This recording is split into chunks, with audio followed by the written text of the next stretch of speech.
28, versículo 13. Final do versículo.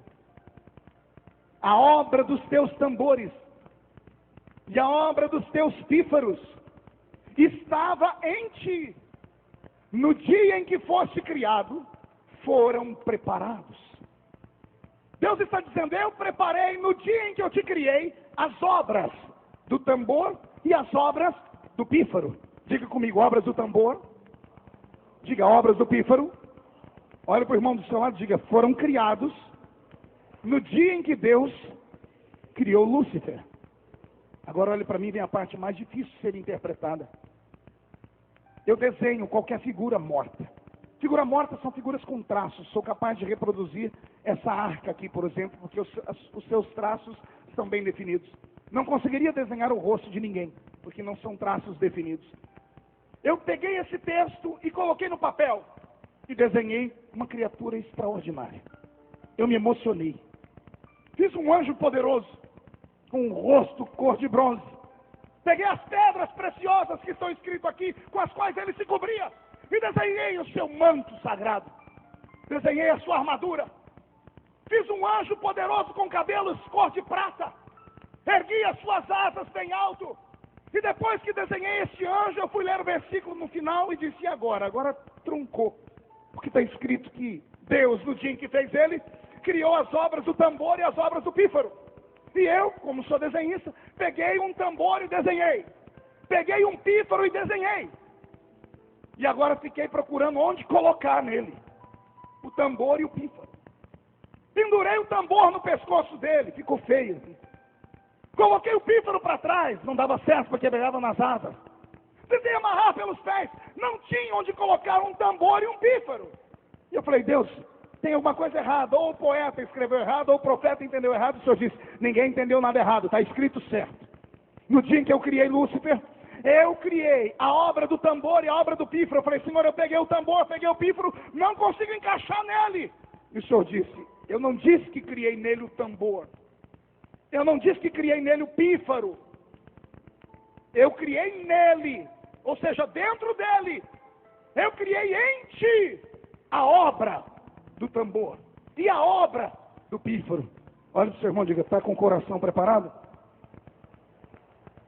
No dia em que Deus fez Lúcifer, depois de conduzir aquele anjo ao poderio de glória e dar a ele beleza extraordinária e força, Deus colocou dentro dele a obra do tambor e a obra do pífaro. O que é a obra o que é a obra do tambor? O que é a obra do pífaro, pastor? O pastor Roberto vai nos ajudar. Pastor Roberto, qual é a obra de um tambor?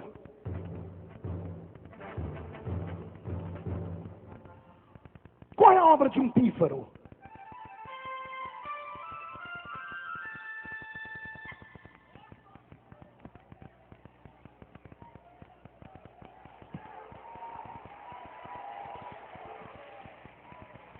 Escute, no dia em que Deus criou esse anjo, Deus não pendurou um tambor nele, nem um pífaro na boca dele. Deus colocou dentro dele a obra do tambor. Deus criou e colocou dentro dele a obra do pífaro. Respire fundo. No dia em que Deus criou Lúcifer, Deus colocou dentro dele o maior dom que encanta o mundo. Esse dom é capaz de encantar seres inteligentes e até seres que não têm inteligência. Na Holanda, por exemplo, descobriram um método para fazer as vacas darem mais leite. Colocam algumas sinfonias de Bach, de Beethoven, e quando as vacas escutam aquela música perfeita, o seu organismo trabalha diferente e elas dão mais leite. Em algumas indústrias do estado de São Paulo aplicaram isso, colocaram música dentro das fábricas, e dependendo da música, as pessoas produzem mais e trabalham mais. Os gideões e missionários da última hora, depois de 20 anos, entenderam que a música funciona tanto, que toda vez que um pregador vai pregar, coloca-se um fundo musical aqui. Quando não tem um fundo musical, parece que arrancam de nós uma perna ou um braço. Quando Deus fez Lúcifer, Deus fez dentro dele a música. A música nasceu com ele. Olhe para o seu irmão e diga, já ouvi isso. Não, mais alto, diga, já ouvi isso. Diga, mas de outra forma. Me disseram que Lúcifer era o maestro do coral.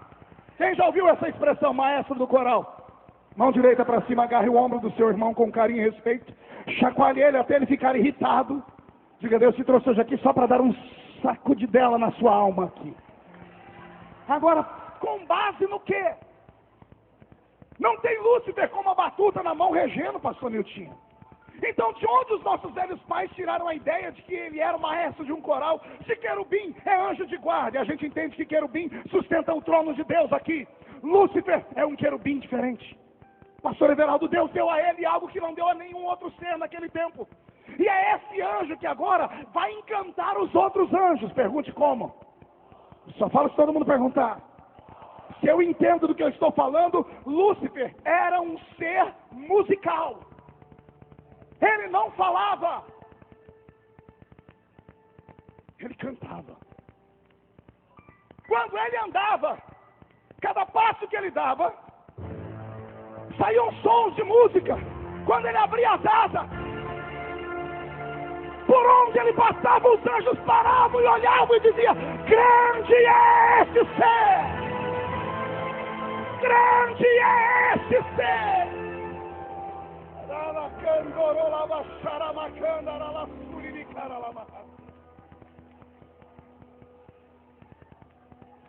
Deus fez ele tão poderoso e tão grande, que depois que Deus construiu o céu e povoou ele com seus anjos, Deus resolveu dar para Lúcifer um reino.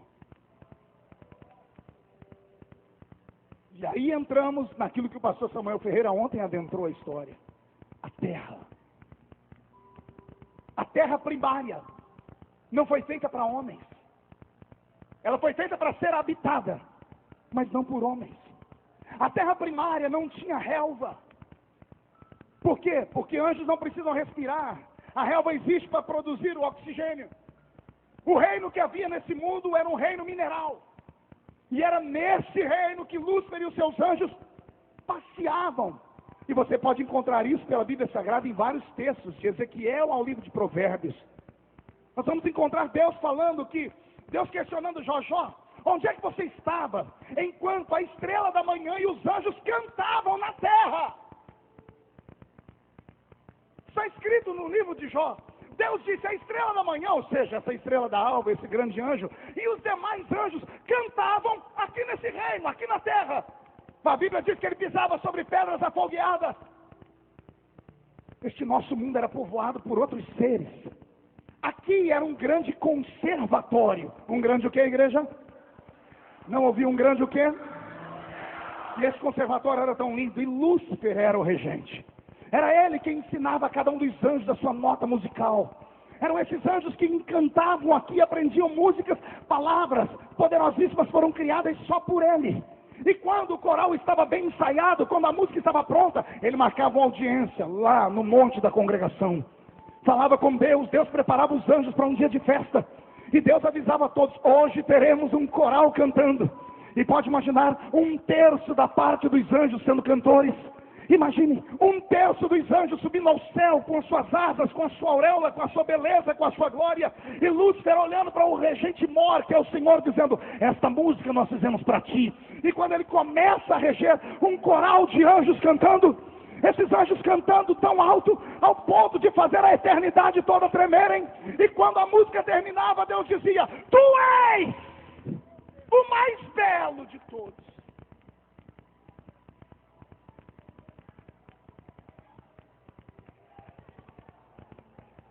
Tu és o maior de todos. O próprio Deus se encantava com aquele talento que ele havia criado e plantado dentro de Lúcifer. Quando ele descia aqui para a terra, ia falar com seus súditos, e os seus súditos conversavam com ele. Alguém plantou uma sementinha ruim no coração dele, dizendo assim: olha, você é quase igual a ele, hein? Isso cresceu. Quando você abre a Bíblia no livro de Isaías, capítulo 14, você vai ver como foi que a queda dele foi promovida. Como foi que ele arquitetou o projeto. A Bíblia diz assim: e tu dizias no seu coração: eu subirei ao céu. Subirei aonde? Não ouvi. Subirei aonde? Pergunta para o seu irmão: ele estava aonde se ele vai subir? Ele estava aqui. Subirei ao céu, acima das estrelas de Deus. Exaltarei o meu trono E ele é um pouquinho mais petulante, porque ele aperta um pouquinho e diz: e serei semelhante ao Altíssimo. O problema não é subir ao céu. O problema é querer ser igual a Deus. Quando ele disse: eu serei igual a Deus, ele achou que Deus não estava ouvindo. Mas Deus está em todos os lugares ao mesmo tempo. Deus é onipotente, onipresente, onisciente. Deus encontrou a maldade no coração dele. E quando ele disse: eu subirei ao céu acima das estrelas, acima do trono de Deus, exaltarei o meu trono e serei semelhante ao Altíssimo. No dia em que ele disse: serei igual a Deus, lá no céu Deus se ajeitou, olhou para baixo e liberou uma palavra só. Essa palavra em hebraico. E a palavra que Deus usa é forte. Do céu Deus grita assim: Miguel! Pastor, o senhor é louco, o senhor falou que Miguel não tinha sido criado ainda. É agora. A palavra Miguel significa, no hebraico, quem é igual a Deus? Não, você não entendeu? Eu vou desenhar. A palavra Miguel é uma pergunta: quem é igual a Deus? Aqui embaixo Lúcifer falou: eu serei igual a Deus. No céu Deus grita: quem é igual a Deus?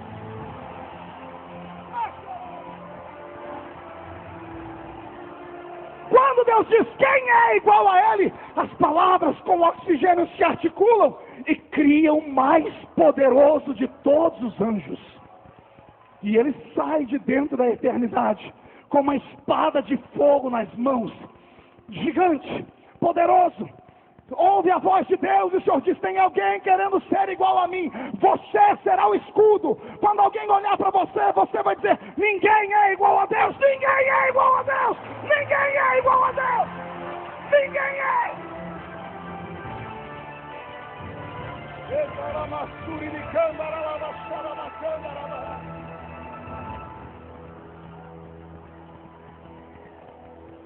O arcanjo é o último a ser criado. Ele é criado exatamente para isso. Porque agora há um motim no céu. Há uma rebelião no céu. E Deus a princípio não criou anjos para guerrearem, porque não havia nem um princípio de rebelião. Deus não tinha inimigos. Mas agora nasceu o primeiro. E se nasce o primeiro inimigo, Deus faz nascer o primeiro defensor. Houve batalha no céu. Apocalipse capítulo 12. A cauda do dragão, quando caiu, arrastou 1/3 das estrelas que lá estavam. A batalha foi terrível, não se sabe quanto tempo levou. Não foi do dia para a noite, nem em fração de segundos. A eternidade não pode ser contada, porque o tempo sequer existia. Nessa grande batalha que houve, nessa grande e terrível batalha, os céus foram feridos. O coração de Deus foi machucado. Mas Miguel executou o juízo. Prendeu Satanás. Com ele 1/3 da parte dos anjos. E agora que eles estão aprisionados, Deus encontra uma dificuldade só. Pergunte qual? Só haviam 2 reinos: céus e terra. Não há inferno. O inferno não havia sido criado. O inferno é um acidente de percurso. Como os anjos não podem ser destruídos porque são eternos, estão aprisionados e Deus tem que mandá-los para algum lugar. É nesse momento que essa terra sofre uma eclosão ou uma explosão. Jesus em Lucas olhou para o céu e disse: eu via Satanás caindo do céu em forma de um relâmpago. A queda deste anjo com 1/3 da parte dos anjos bateu na terra e quebrou a sua crosta por inteira.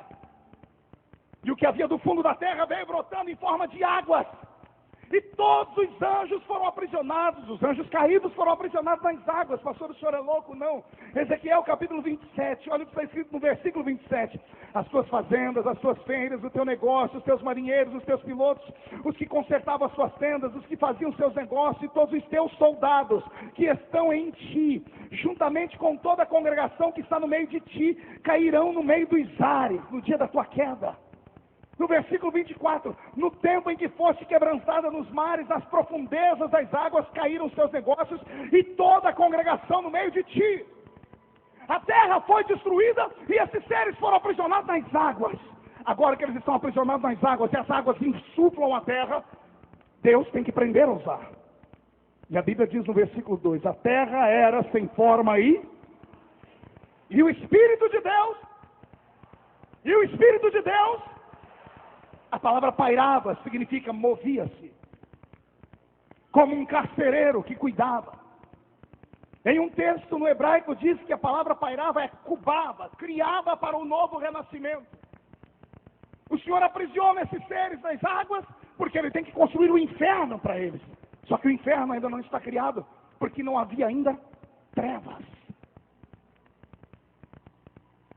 E agora que eles estão aprisionados nesse planeta que está destruído, tudo perde a vida e o sentido. Há silêncio no céu. O coral caiu, pastor Nilton. Ninguém tem coragem de cantar mais. A tristeza de Deus inunda o universo. Mas Deus é um ser criativo. Um belo dia os anjos estão passando perto do trono e olham para o rosto dele está brilhando. Sorriso de orelha a orelha. Ele convoca alguns querubins, preparam o seu carro e ele sai lá da sua eternidade. E ao sair daquele céu, ele vem para esse nosso cosmos. E ele dá um grito. Haja luz. O grito é tão forte que até hoje você pode ouvir o eco do grito ao ligar a sua televisão num canal que não existe. E você verá aquelas faíscas. Aquela estática. Isso é comprovado pela ciência, que são resquícios daquilo que chamam de Big Bang. Dizem que o universo foi criado através de uma explosão do nada. Eles não estão errados. Foi criado de uma explosão, mas não era do nada, é dele. Não foi só um grito de boom, foi a voz dele dizendo, haja luz!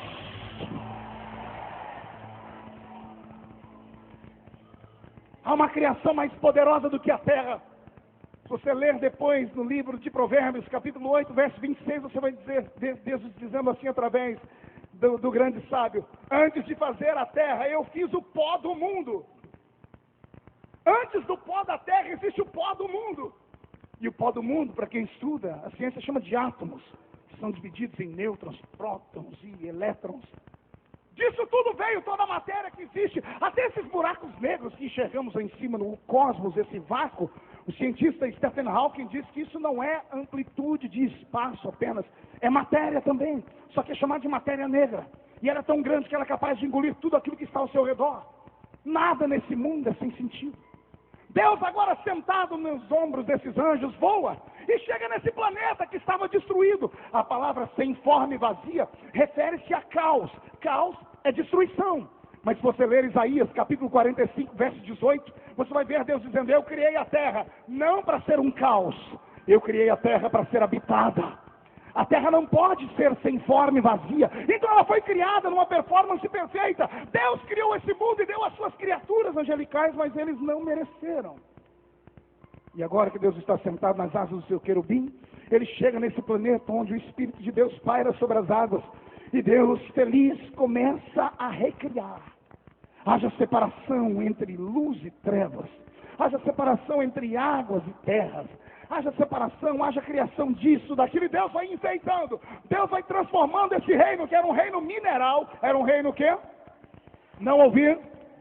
Diga, era de pedras preciosas. Agora Deus vai fazer brotar nesta terra relva. Quando o próprio anjo caído com os seus observou a criação de Deus criar relva, deu um nó na mente dele. Por que Deus está criando esse tipo de vida? Porque as plantas têm vida. As plantas respiram e inspiram. Durante o dia, elas liberam para nós oxigênio. Durante a noite, elas liberam o gás carbônico. Deus cria seres que têm vida. E o diabo começa a perguntar, por que está criando isso? Daqui a pouco Deus cria os animais irracionais. E aí é lindo contar. Porque quando Deus vai criar tanto as relvas quanto os animais, Deus, sentado no trono, está sentado, permanece. Ele olha para a terra e diz assim, é você que vai criar. Se vira. Porque você tem poder de criação. É a terra que faz brotar as plantas.